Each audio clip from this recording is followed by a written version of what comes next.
Chapter 5.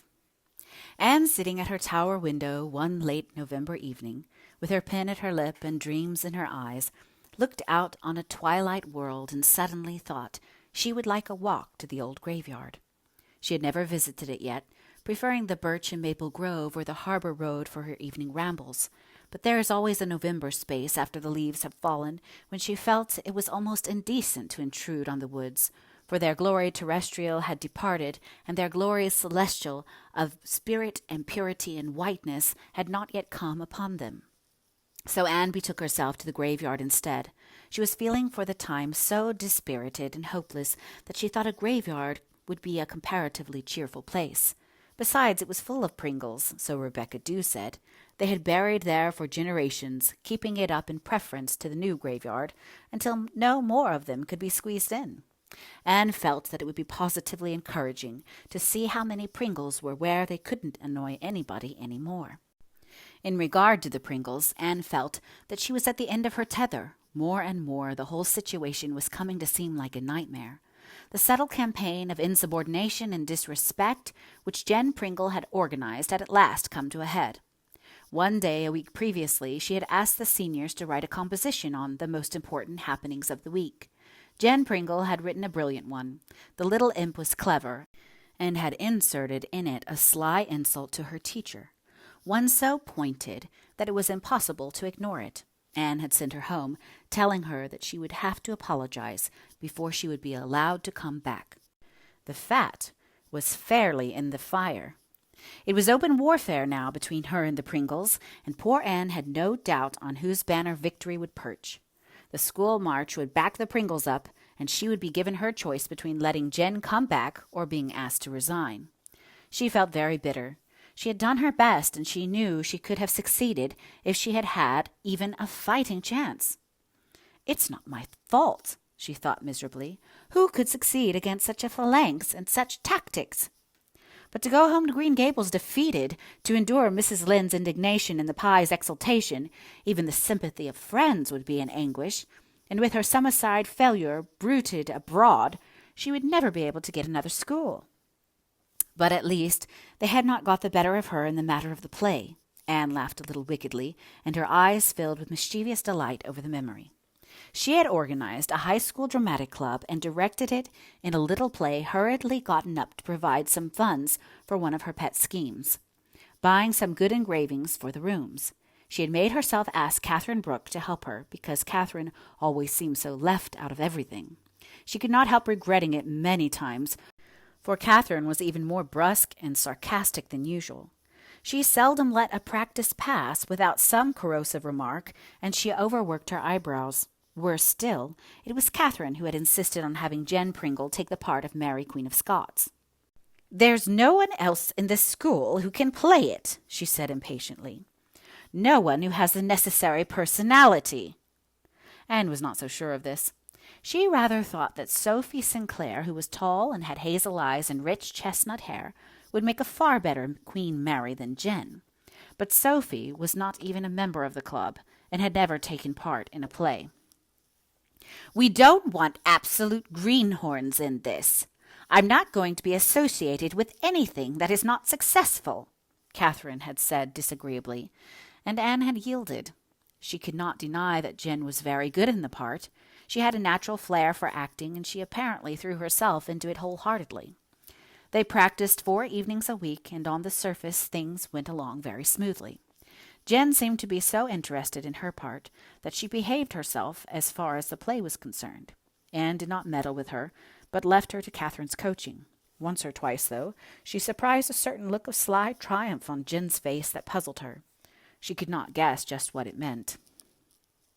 One afternoon, soon after the practices had begun, Anne found Sophie Sinclair in tears in a corner of the girls' coat-room. At first she had blinked her hazel eyes vigorously and denied it, then broke down.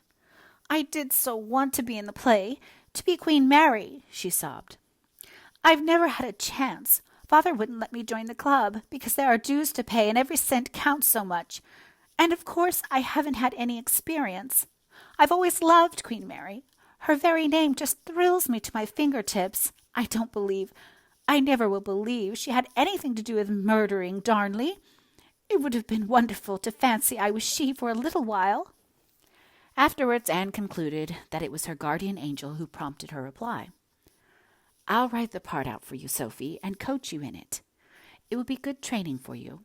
And, as we plan to give the play in other places if it goes well here, it would be just as well to have an understudy in case Jen shouldn't always be able to go. But we'll say nothing about it to anyone." Sophie had the part memorized by the next day. She went home to Windy Poplars with Anne every afternoon when school came out and rehearsed it in the tower. They had a lot of fun together, for Sophie was full of quiet vivacity. The play was to be put on the last Friday in November in the town hall. It was widely advertised, and the reserved seats were sold to the last one. Anne and Catherine spent 2 evenings decorating the hall. The band was hired, and a noted soprano was coming up from Charlottetown to sing between the acts.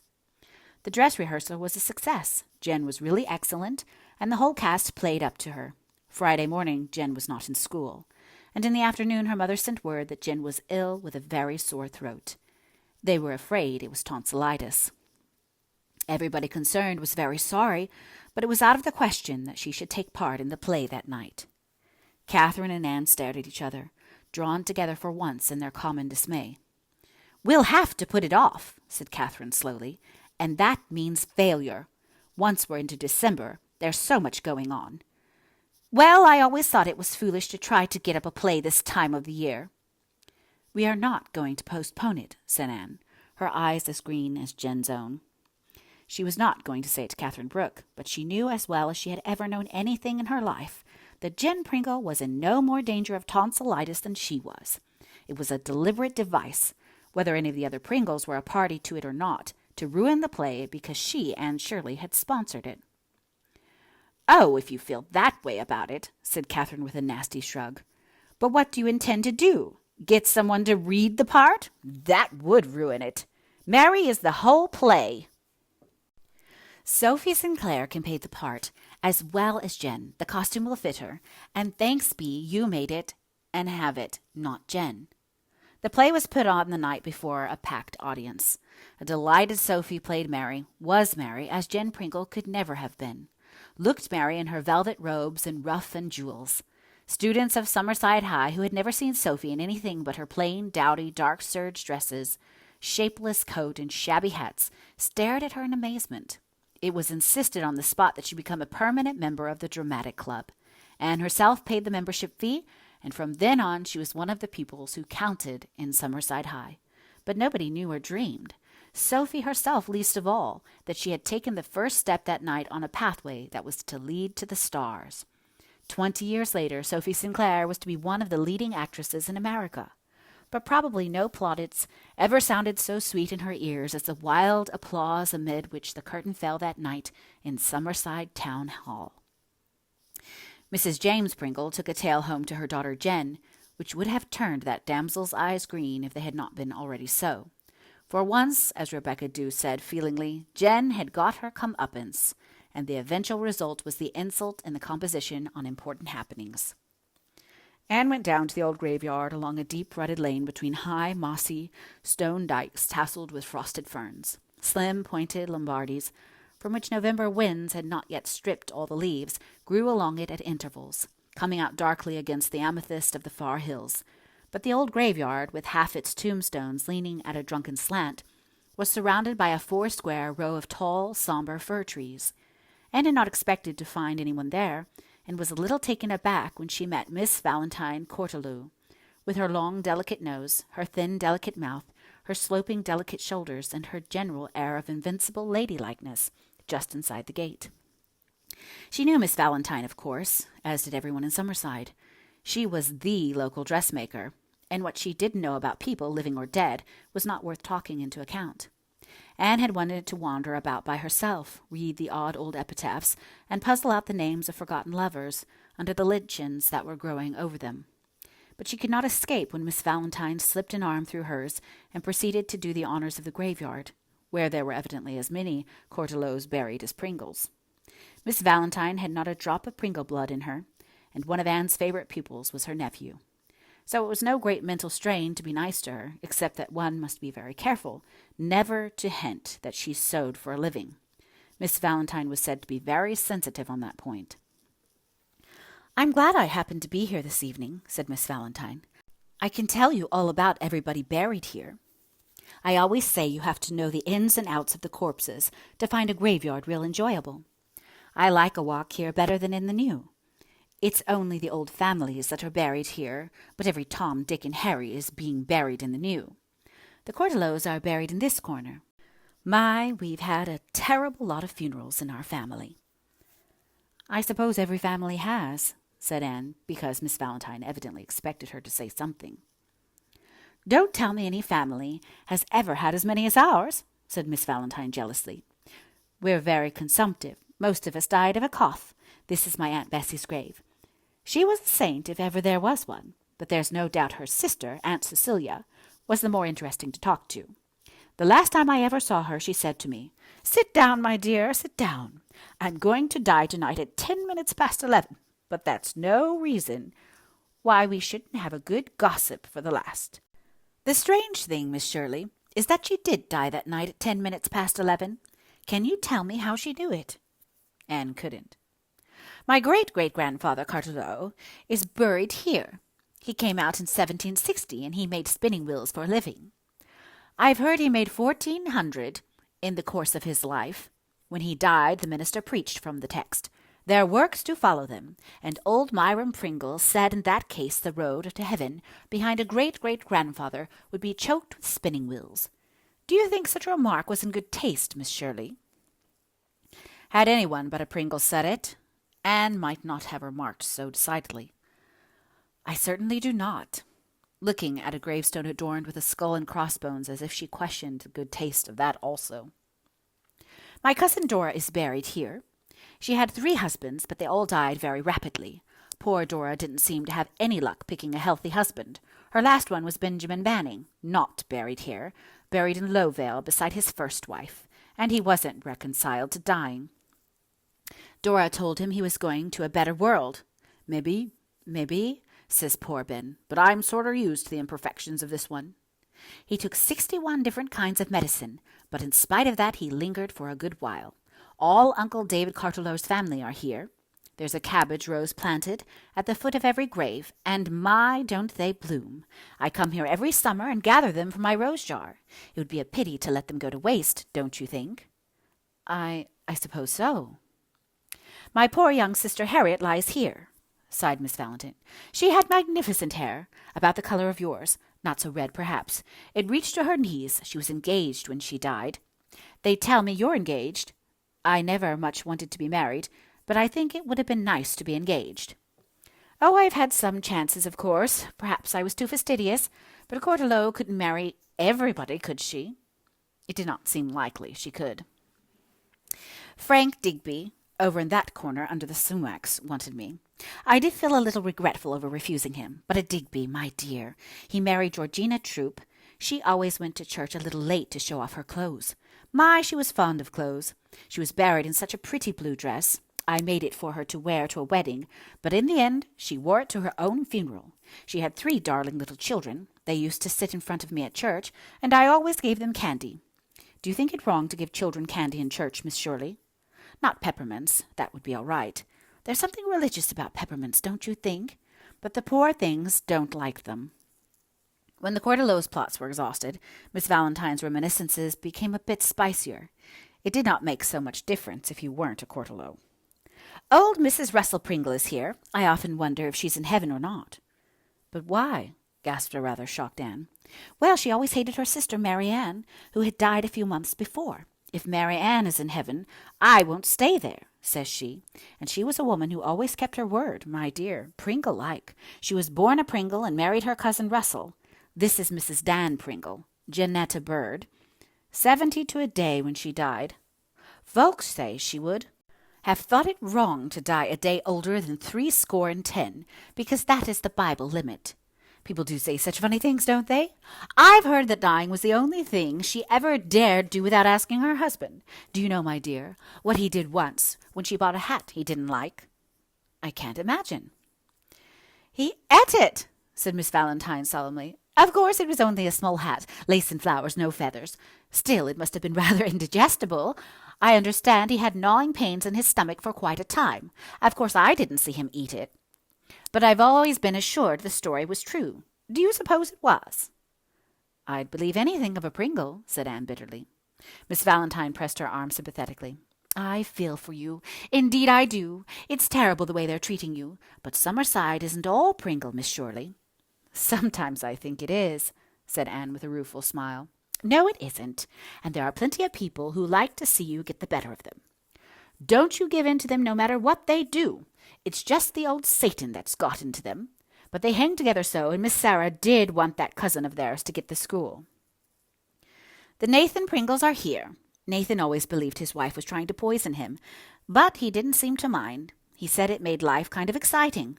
Once he kind of suspected she put arsenic in his porridge. He went out and fed it to a pig. The pig died 3 weeks afterwards. But he said maybe it was only a coincidence, and anyway, he couldn't be sure it was the same pig. In the end, she died before him, and he said she'd always been a real good wife to him except for that one thing. I think it would be charitable to believe that he was mistaken about it." "Sacred to the memory of Miss Kinsey," read Anne in amazement. "What an extraordinary inscription. Had she no other name?" "If she had, nobody ever knew it," said Miss Valentine. "She came from Nova Scotia and worked for the George Pringles for 40 years. She gave her name as Miss Kinsey, and everybody called her that. She died suddenly, and then it was discovered that nobody knew her first name, and she had no relations that anybody could find. So they put that on her stone. The George Pringles buried her very nicely and paid for the monument. She was a faithful, hard-working creature, but if you'd ever seen her, you'd have thought she was born Miss Kinsey. The James Morleys are here. I was at their golden wedding, such a to-do, gifts and speeches and flowers, and their children all home and them smiling and bowing and just hating each other as hard as they could." "Hating each other?" "Bitterly, my dear. Everyone knew it. They had for years and years, almost all their married life, in fact. They quarreled on the way home from church after the wedding. I often wondered how they managed to lie here so peaceably side by side." Again Anne shivered. How terrible, sitting opposite each other at a table, lying down beside each other at bed, going to church with their babies to be christened, and hating each other through it all. Yet they must have loved to begin with. Was it possible she and Gilbert could ever? Nonsense. The Pringles were getting on her nerves. "Handsome John McTabb is buried here. He was always suspected of being the reason why Annetta Kennedy drowned herself. The McTabbs were all handsome, but you could never believe a word they said. There used to be a stone here for his Uncle Samuel, who was reported drowned at sea 50 years ago. When he turned up alive, the family took the stone down. The man they bought it from wouldn't take it back, so Mrs. Samuel used it for a baking board. Talk about a marble slab for mixing on. That old tombstone was just fine, she said. The McTabb children were always bringing cookies to school with raised letters and figures on them, scraps of the epitaph. They gave them away real generous, but I never could bring myself to eat one. I'm peculiar that way. Mr. Harley Pringle is here. He had a Will Peter McTabb down Main Street once, in a wheelbarrow, wearing a bonnet, for an election bet. All Summerside turned out to see it, except the Pringles, of course. They nearly died of shame. Milly Pringle is here. I was very fond of Milly. Even if she was a Pringle, she was so pretty and as light-footed as a fairy. Sometimes I think, my dear, on nights like this, she must slip up out of her grave and dance like she used to do. But I suppose a Christian shouldn't be harboring such thoughts. This is Herb Pringle's grave. He was one of the jolly Pringles. He always made you laugh. He laughed right out in church once, when the mouse dropped out of the flowers on Meta Pringle's hat, when she bowed in prayer. I didn't feel much like laughing. I didn't know where the mouse had gone. I pulled my skirts tight about my ankles and held them there till church was out, but it spoiled the sermon for me. Herb sat behind me, and such a shout as he gave! People who couldn't see the mouse thought he'd gone crazy. It seemed to me that laugh of his couldn't die. If he was alive, he'd stand up for you, Sarah or no Sarah. This, of course, is Captain Abraham Pringle's monument. It dominated the whole graveyard. 4 receding platforms of stone formed a square pedestal on which rose a huge pillar of marble topped with a ridiculous draped urn beneath which a fat cherub was blowing a horn. "How ugly," said Anne candidly. "Oh, do you think so?" Miss Valentine seemed rather shocked. "It was thought very handsome when it was erected. That is supposed to be Gabriel blowing his trumpet. I think it gives quite a touch of elegance to the graveyard. It cost $900. Captain Abraham was a very fine old man. It is a great pity he is dead. If he was living, they wouldn't be persecuting you the way they are. I don't wonder Sarah and Ellen are proud of him, though I think they carry it a bit too far." At the graveyard gate, Anne turned and looked back. A strange, peaceful hush lay over the windless land. Long fingers of moonlight were beginning to pierce the darkling firs, touching a gravestone here and there, and making strange shadows among them. But the graveyard wasn't a sad place after all. Really, the people in it seemed alive after Miss Valentine's tales. "I've heard you right," said Miss Valentine anxiously as they went down the lane. "You won't put the things I've told you in your stories, will you?" "You may be sure I won't," promised Anne. "Do you think it is really wrong or dangerous to speak ill of the dead?" whispered Miss Valentine a bit anxiously. "I don't suppose it's exactly either," said Anne. "Only rather unfair, like hitting those who can't defend themselves. But you didn't say anything very dreadful of anybody, Miss Cordelow." "I told you Nathan Pringle thought his wife was trying to poison him." "But you gave her the benefit of the doubt." And Miss Valentine went her way, reassured.